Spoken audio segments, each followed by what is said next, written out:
వారికి మా మేలు సంఘం తరఫున వారికి హృదయపూర్వక నమస్కారాలు తెలుపుకుంటూ, మేలు సంఘం మేలు కులం అంటే పలు రకాలుగా పేరు వారిని దర్జీ అని, మరి శిల్పి అని, టైలర్ అని, మేరా అని, మేరు అని, చిప్పోల్ అని ఎన్నో రకాలుగా పిలుస్తున్నారు. వారి ఊళ్ళలో జిల్లాలలో ఒక్కొక్క రకంగా పిలుస్తున్నారు. కాబట్టి పేరు వారిని అన్ని తీసేసి ఒక మేరా అని, గవర్నమెంట్ ఒకటే మేరా అని కుదించాలని చెప్పేసి రాకెలో చిప్పోలు పెట్టి కుదించాలని కూడా నిర్ణయించుకుంటున్నాము.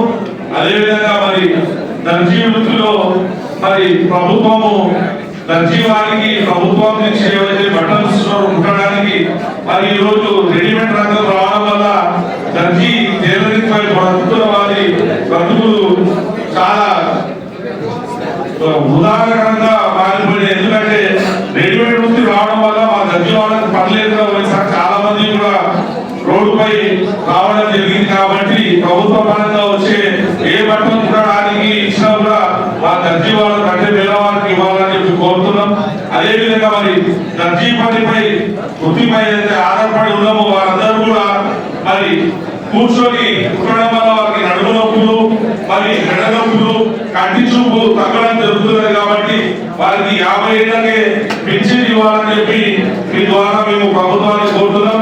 అదేవిధంగా మరి ఎన్నో ప్రభుత్వాలు వచ్చినాయి, మమ్మల్ని గుర్తించలేదు. ఈ కాంగ్రెస్ ప్రభుత్వం వచ్చినాక కార్పొరేషన్ ఏర్పరచడం జరిగింది. వారికి ధన్యవాదాలు తెలుపుతున్నాం ప్రభుత్వానికి.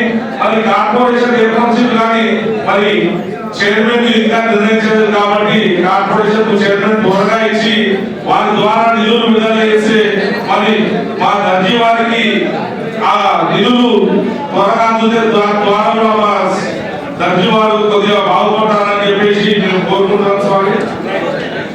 అదేవిధంగా ఉచిత విద్యుత్ కూడా ఇవ్వాలని చెప్పి మీ ద్వారా మేము కోరుతున్నాం. ఈ సమయం ఇచ్చినందుకు ధన్యవాదాలు.